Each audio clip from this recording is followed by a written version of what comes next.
Boa tarde a todos. Quem aqui está voltando para o CRE, sejam bem-vindos novamente. A gente se ausenta do CRE, mas o CRE não se ausenta de nós. Os trabalhos aqui sempre são lembrados, todos aqueles que vêm aqui, e mais uma vez estamos presentes em espírito e coração. Para falar hoje sobre o tema do Fonte Viva, capítulo 91, denominado Problemas do Amor. Veja, não é problemas no amor. Os problemas no amor ia ser diferente, né? Às vezes a gente vê aquela placa, problemas no amor, traga a pessoa amada em 7 dias e tudo mais. Não é isso, ok? A gente está falando sobre outra coisa, sobre amor. E o que é o amor? Já pararam para pensar o que é o amor? A melhor definição que eu já vi sobre o amor é: o amor é indefinível. Melhor definição, não é? A gente tenta definir o que é o amor, como que é o amor é indefinível. Ele é. Assim como a experiência mística, não tem como a gente definir uma experiência mística. Nós vivemos isso com o divino. Não tem como colocar em palavras, expressar isso em palavras. Então, o título do Problemas do Amor que Emmanuel vai escolher vai ser uma passagem de Paulo. E Paulo vai dizer que vosso amor cresça cada vez mais no pleno conhecimento e em todo discernimento. Vamos olhar um pouco para isso? Quando nós começamos a evolução espiritual, o que está mais presente? O instinto. Então, o instinto é um lado primitivo, né? Tanto é que na neurociência tem a formação do reptiliano, e depois disso nós vamos para as sensações. Nas sensações, ainda está corrompido. Nós estamos corrompidos na sensação.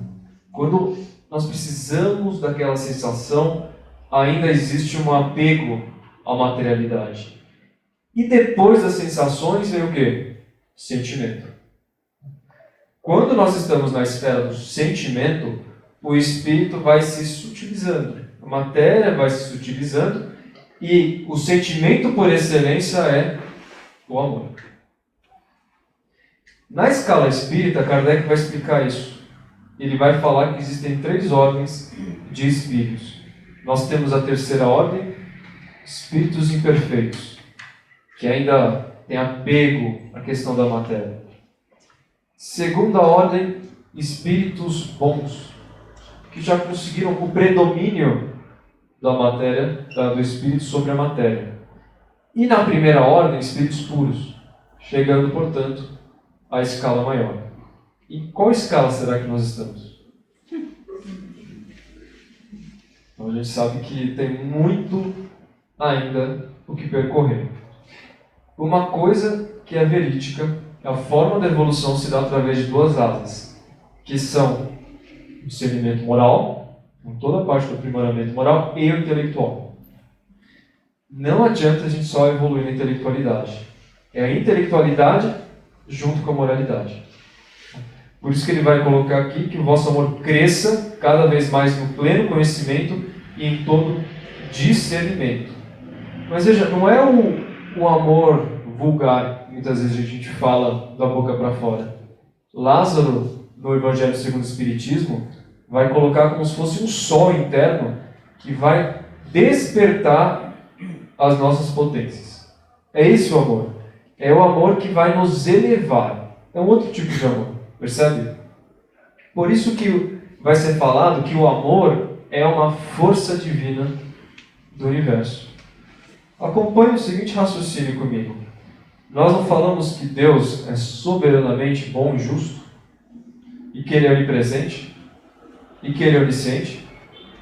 O que significa dizer? Que a bondade, a justiça está em todos os lugares. Todos os lugares. E o amor, por sua vez, também. Então por que a gente vê muitas vezes maldade? Por que a gente vê muitas vezes o contrário? Porque é o amor que adoeceu. É o amor que envenenou. Mas ainda é amor. O Espiritismo, todos nós, no fundo da nossa alma, nós temos a centelha divina. Do mais simples ao mais inteligente, ao mais evoluído. Todos têm essa centelha. E vamos despertar aos poucos. Então, o criminoso de hoje é o missionário do amanhã. Quando se trata do caminho da evolução, todos nós, diariamente, estamos sendo chamados para esse amor. É claro que esse chamado não é fácil.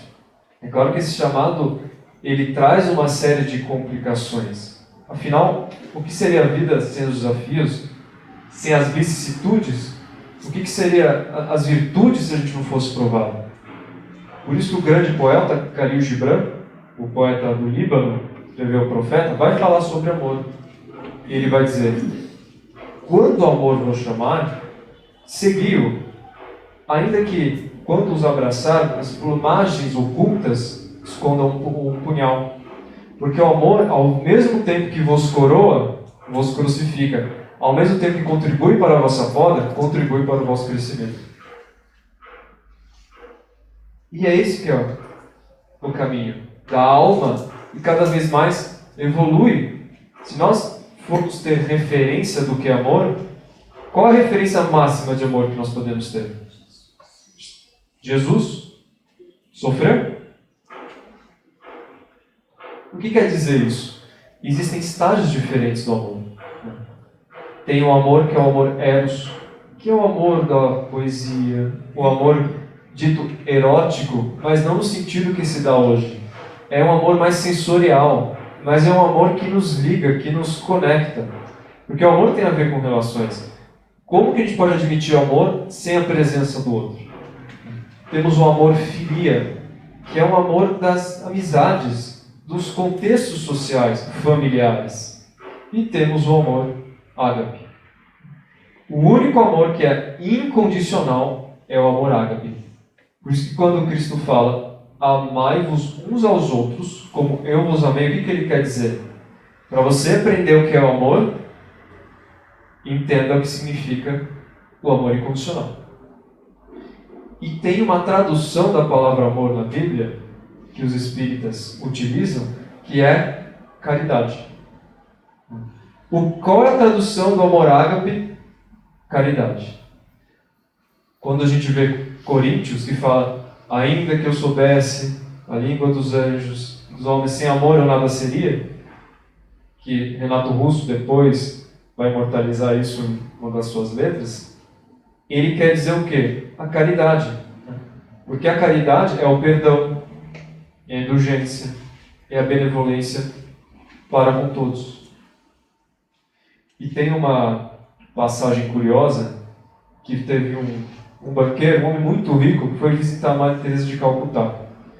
E ela viu ela cuidando do enfermo, cuidando de outro enfermo, do homem leproso, do outro que estava com uma série de problemas, dando banho. E ele olhou para aquilo e falou, nossa, eu não faria isso nem por todo o dinheiro do mundo. Ela falou, eu também não faria. Justamente porque o amor é doação. Quando o amor é verdadeiro, ele é uma doação. Nós estamos nos doando. E só o ato de amar é o sentimento por excelência. Então nós temos sempre a oportunidade de amar. E ao fazer isso, nós desenvolvemos o melhor aspecto que nós temos em nós. E não é o Espiritismo que fala só isso, não.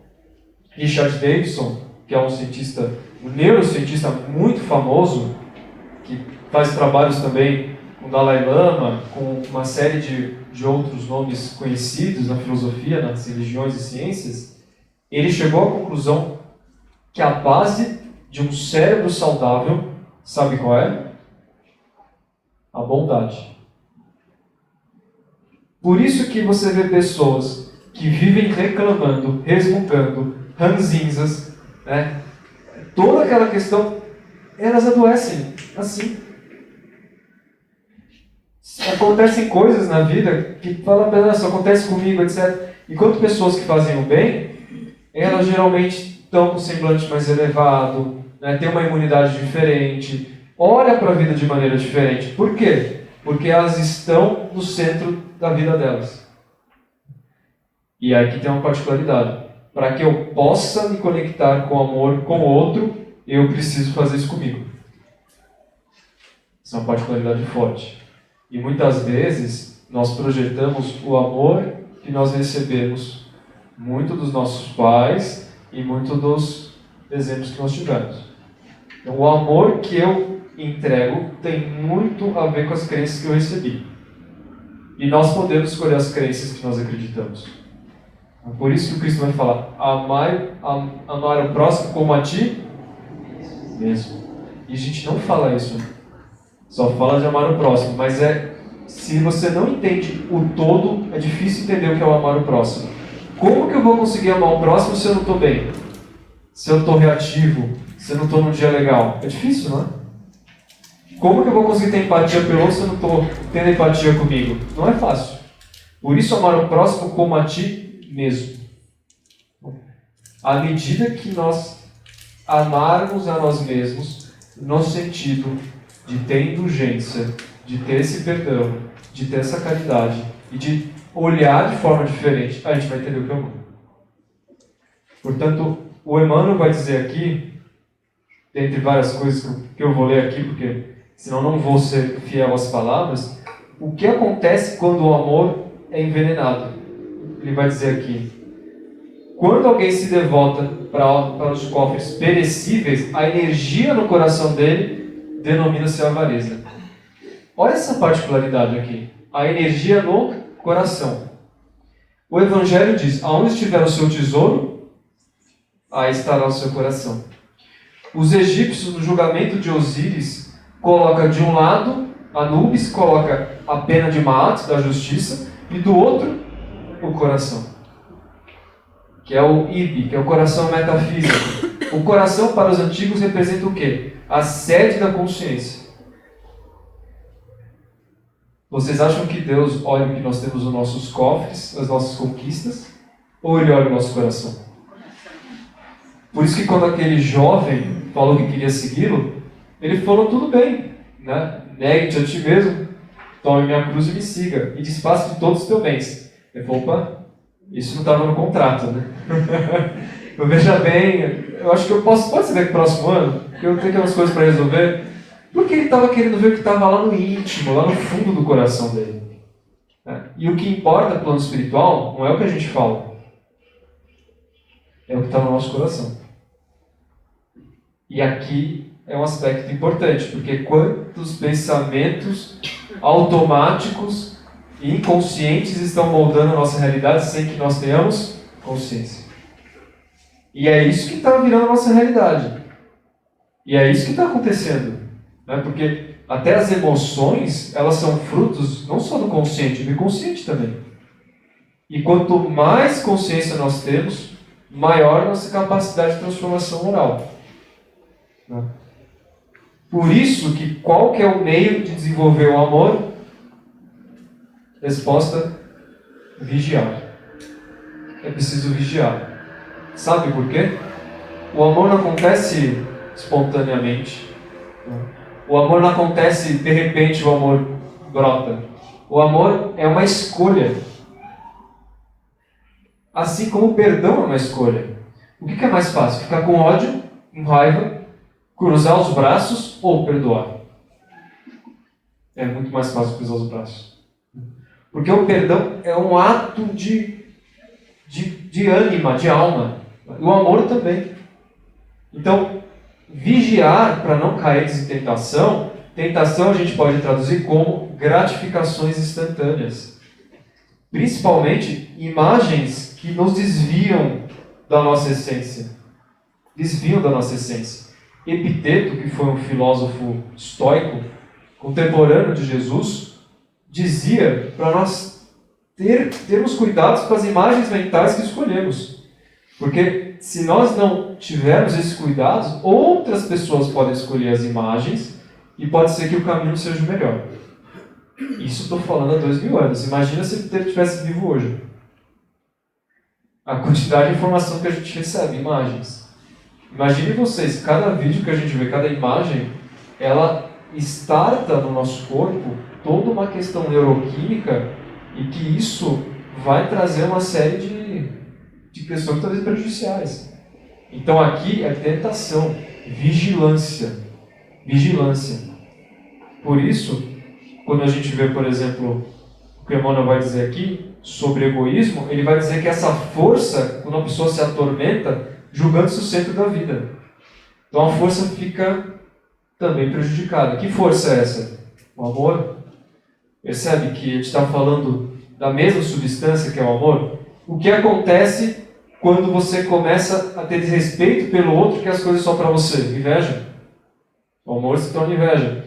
E o ódio, quando envenenado, vira mágoa, ressentimento. Né?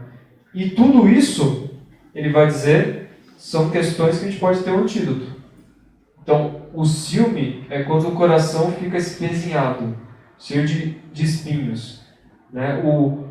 A soberba é quando o amor fica desvaiado. Mas olha, a gente está falando da mesma força. É a força do amor. O amor é a essência divina, é a força divina do universo. Sem amor, nada seríamos. É o que nos movimenta. Então, como nós podemos, de fato, transformar isso? Aí vem Paulo e vai nos dizer: instruí-vos e educai-vos. E o Espiritismo vai dizer, primeiro mandamento espírita, amai-vos e instruí-vos. Ou seja, é uma escolha. Nós não vamos esperar que de repente a gente vai praticar esse amor. Eu escolho. E por que eu escolho fazer isso? As virtudes são escolhas. Os vícios também são. Só que os vícios são mais fáceis. Porque os vícios eles já estão, digamos assim, você já tem o caminho traçado. Já virtude, você tem que fazer um trabalho forte sobre você. É evidente que uma pessoa que usa poder sobre a outra, ela é muito mais frágil de alguém que conecta com a outra.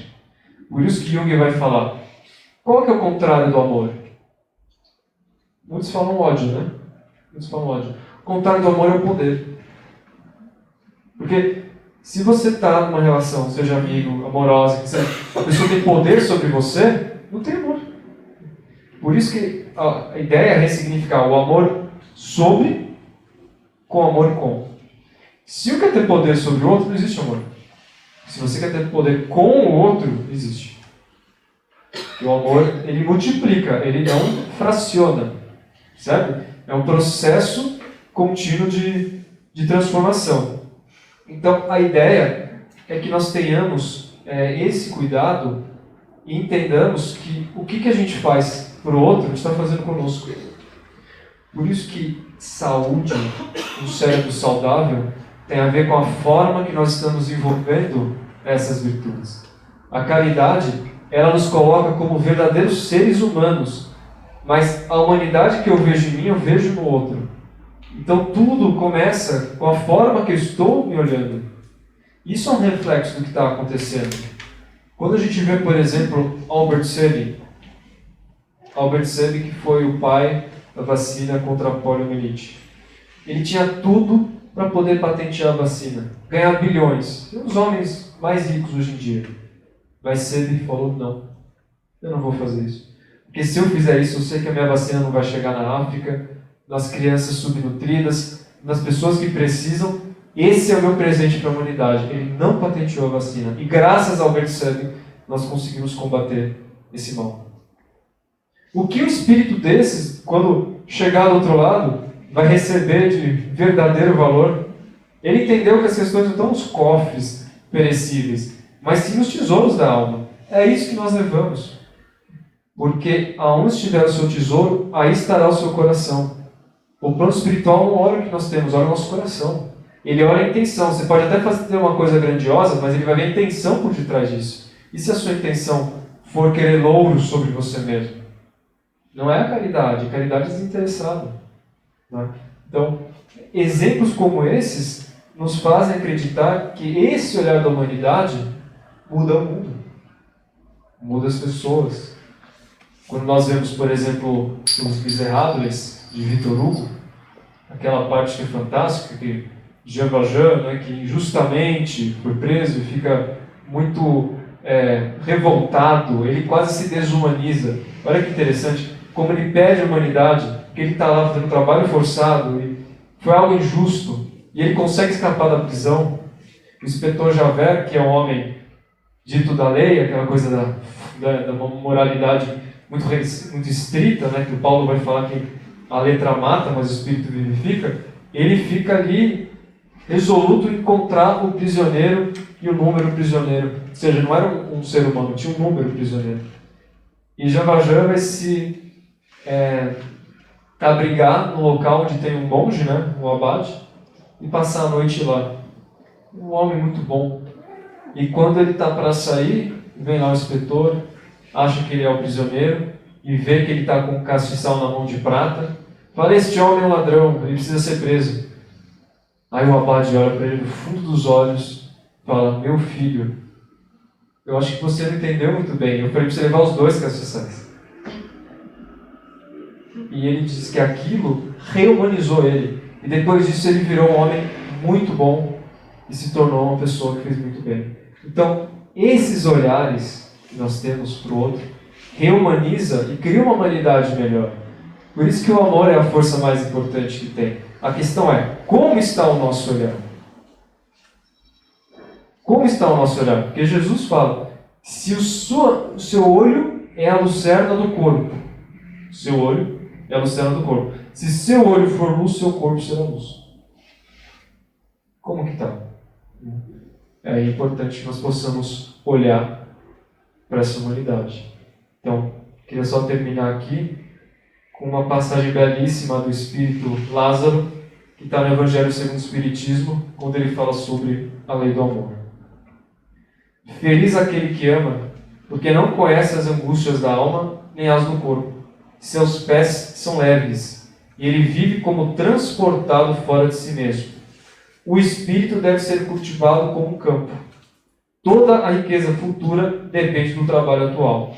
Será então que, compreendendo a lei do amor, que une a todos os seres, nela buscareis os suaves prazeres da alma, que são prelúdio das alegrias celestes.